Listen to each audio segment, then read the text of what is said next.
What's up and welcome to Me, You, and Switch 2. I am me, Tom Tate, and you are you, so let's talk about Switch 2. This is the latest and greatest Nintendo Switch 2 news brought to you every Tuesday and Friday in snackable 5 to 10 minute episodes.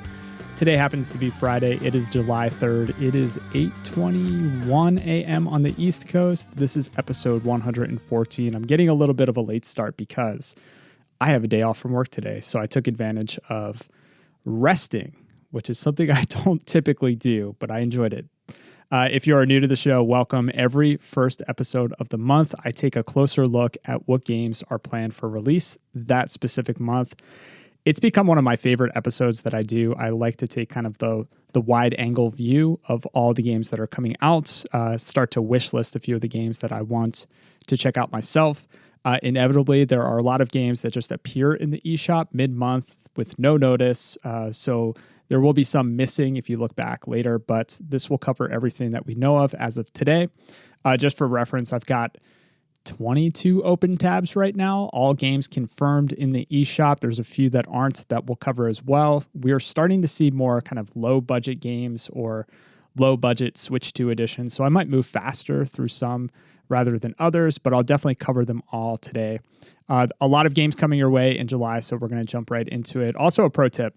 I kind of mentioned this a second ago, but if anything sounds interesting to you, definitely give it a favorite in the eShop while you're logged into your account. You can do this on the computer. You can do this on the mobile app. You can do this on Switch 2. There's a little heart icon. You will get notified when your wishlist games go on sale, which is incredibly helpful. I find that a lot of these games I want to play, but I don't want to play them at full price. So just a quick tip there. All right, first up, we have High on Life 2. This was released on July 1st for $39.99. This is a first-person shooter developed by Squanch Games. It's a sequel to High on Life, obviously. That was released in 2022. It's been out on other platforms since February, so it has around a 70 to 72 Metacritic score, somewhere around there. It did okay. This is a cartoony, fun aesthetic. I read that the big mechanic edition here is skateboarding, so an interesting ad. I don't know a ton about these games, but I want to say it is tied to Rick and Morty in some way. So I think the creators of Rick and Morty might have had a hand in High on Life. It definitely has that same kind of sensibility and sense of humor. Hamster is bringing Arcade Archives 2 Ladybug and Console Archives TRAG Tactical Rescue Assault Group Mission of Mercy to Nintendo Switch 2. That released on July 1st, I think, as well, priced at $10 and $12. These dropped yesterday, actually, July 2nd. Trag is a Sunsoft PlayStation 1 game from 1998. It has that look and feel. It definitely has that, Resident Evil or Dino Crisis aesthetic. So if you're into that style of game, just judging from the screenshots, this might be a good throwback. I'm going to give a shout out to Rhythm Heaven Groove, which is technically a Nintendo Switch 1 game. I typically don't cover Switch 1 games unless they have official Switch 2 versions, but I'm sure many Nintendo fans will be picking this one up. It released yesterday for $39.99. There is a demo available in the eShop, and this continues Nintendo's Rhythm Heaven franchise. This series was definitely very popular. DS, I think, was the first one. I want to say it was DS. We've known about this one for a while. It opened up the last big Nintendo Direct, and I want to say it opened up a Nintendo Direct last year as well. So again, this has been a highly anticipated Nintendo Switch 1 game, releasing yesterday for $40. Botany Manor got a Nintendo Switch 2 edition for $24.99. It is also a $4 upgrade pack that released yesterday. Really just a bump in frame rate and resolution. So a quote from the eShop, Botany Manor is a first-person puzzle game set in a Victorian English manor. I don't know too much about this game. Moonlight Peaks Nintendo Switch 2 edition will drop on July 7th. There is a $33.99 sale price for the first few days. Then it will go up a bit. There's a $4.25 upgrade price. This looks like a teen vampire version of Animal Crossing. Just from the visuals, you get higher resolution with improved frame rates in the Switch 2 edition. This looks very cute. The Steam version has a demo if you wanted to check out a demo or some more video footage. Grand Blue Fantasy Relink Endless Ragnarok Standard Edition releases on July 9th for $59.99. This is a 2024 action RPG. It's already been released on PlayStation 4, PlayStation 5, Windows. I've personally never played a Grand Blue Fantasy game myself, but I know this is a popular series. The 2024 release scored a lot of 7s and 8s, so did pretty well. And then a footnote here, enjoy online crossplay as well as local co-op exclusive to Nintendo Switch 2. Gunvolt Chronicles Luminous Avenger IX 1+2 Dual Collection Nintendo Switch 2 Edition. That is a mouthful. This will release on July 9th. This is a Mega Man Zero-like series from Inti Creates, Mega Man X, Mega Man Zero-ish. This is a spin-off of the Azure Striker Gunvolt series, which I did play and enjoy a ton. I enjoyed this game. It was Nintendo Switch that I played Azure Striker Gunvolt, and great game. $34.99. You're getting 2 games in one here. In the Nintendo Switch 2 edition, it says here that you will enjoy increased frame rates for smoother gameplay as well as a 4K resolution mode for higher quality visuals. Up next, we have Digimon Storytime Stranger. This will release on July 10th for $59.99. We all know the Digimon franchise, but I'm curious how many of you actually played a Digimon game or have played a Digimon game recently. I don't think I've ever touched a Digimon game since the first release, so it's going way back for me. Visually, these games kept up with the times. This game looks very, very good aesthetically. The description here in the eShop, it says, time to evolve. Digimon Storytime Stranger is an RPG with monster taming elements that explores the deep bond between humans and Digimon in an epic story that unravels the mystery of the world's collapse. Embark on an adventure that spans across the human world and digital world, collecting and raising a diverse array of Digimon to fight in turn-based battles. It says here that there's a demo. You can play the opening of the game, and the save carries over, so you can try this game today. I'm not going to get into the Pokemon versus Digimon arena. I'm not going to jump into that, but this might be a good release to check out as you wait for Winds and Waves. I know that people really do still rave about Digimon.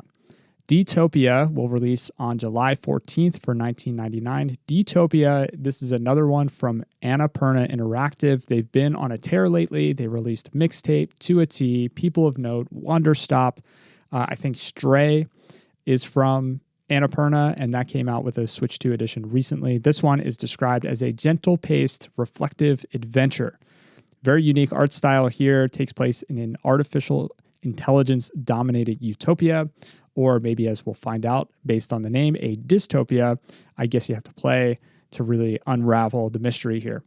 Denshattack will release on July 15th for $19.99. There is a demo available for this one. This is a game that we saw in a Nintendo Direct a long time ago, where you are a large Japanese train. It's very stylish, kind of feels like Jet Grind Radio. It's got that similar vibe. Gameplay looks like a cross between kind of an on-rails type of game, like an on-rails shooter, and Tony Hawk, right? The description here is flip, trick, and grind your train in a fast-paced, off-the-rails ride through a colorful Japanese dystopia. Take back the tracks with nothing but skill, speed, and style. So again, Denshattack, July 15th, $20. This game was delayed. I think it was due out last month, but they pushed it. I'm going to keep my eye on this one. Next up, we have Tito, T-E-E-T-O, Tito. This is a cartoony 3D platformer. It's releasing on July 15th for $17.99. After that, we have Cozy Grove Camp Spirit, Nintendo Switch 2 edition. This will also release on July 15th. The starting price for this one, it will be on sale for $17.99. This is a sequel to Cozy Grove, which I know was a popular game in the cozy genre. And to no surprise, these games are the epitome of cozy games. Here's a description from the Steam page. This edition of Cozy Grove is cuter and cozier than ever, introducing a fresh cast of quirky characters, new animal companions, a new setting, and added gameplay features that offer endless ways to unwind at the end of a stressful day. So these mindless, just kind of, again, unwind at the end of a stressful day. That's what these games are built for. Cozy Grove Camp Spirit, July 15th. On July 16th, we have Concept Begins, Nintendo Switch 2 edition. This will release for $49.49. If you pre-order it, then it goes up to $55 on release day. I've never heard of this game, but apparently the Concept series has a long history. Here's the description in the eShop: a hidden classic that fuses board and card games. Coldcept features a unique, innovative system that has captivated fans since its debut. Players become scepters, wielding cards in intense battles where luck and strategy collide. So the first Coldcept started out on Sega Saturn in 1997. Sequels have been on PlayStation, Xbox, Dreamcast, DS. The last game was actually released in 2016 on Nintendo 3DS. Just doing some quick research here, so I'm going to keep an eye on this one as well. I heard good things as I was looking up this game. It sounds like a lot of positive reviews and a lot of fans of this series, so this might be one to watch. Next up, we have Moss the Forgotten Relic. This releases on July 16th as well for $19.99. From the eShop description, Moss the Forgotten Relic brings Moss Book 1 and Moss Book 2 together as one complete enhanced experience, debuting and beautifully reimagined for Nintendo Switch 2. The Moss games, the Moss games, Book 1 and 2, they were originally VR experiences. So it'll be interesting to see how these translate into a regular Switch 2 game. You play as Quill, who is a small mouse. Next, we have Go-Go Town, Nintendo Switch 2 edition. This releases on July 16th for $32.99. This feels like another Animal Crossing-like game. After that, we have Fitness Boxing 3, Your Personal Trainer, Nintendo Switch 2 edition. The upgrade for this is $9.99. Don't know what the full price is going to be. This is also on July 16th. This edition features a faster frame rates, increased resolution, and some additional content. Looks like it'll support camera play. Fitness Boxing 3 is actually an official Nintendo published game. The Switch version has been out for a while. It is out now for $49.99. So again, maybe $60 will be the full price title for this one on Switch 2. Final Fantasy X and X-2 HD Remaster. This was announced last month, I think. This will release on July 23rd for $49.99 to get the 2-pack here. Great collection of 2 classic RPGs. I played 10 on Nintendo Switch for the first time. I didn't play it when it first came out. I played it on Switch. Great way to play. I'm assuming this version will bring better graphics and better frame rates. There are some good quality of life features on this release, like turning off random encounters, speeding up gameplay, and I believe the music was remastered as well too. A great way to experience Final Fantasy X. I never played X-2. I saw some commentary online, just people who were bummed out that there's no upgrade path here. So if you bought this one on Switch 1 already, which I did, you cannot upgrade. You'll have to double dip and buy the full remaster again for Switch 2. And I'm also assuming that saves won't carry over if that's the case. Okay, we're coming into the home stretch. I know we're at the 13-minute mark here, but we have Splatoon Raiders. This releases on July 23rd, $49.99 digitally and $59.99 physically.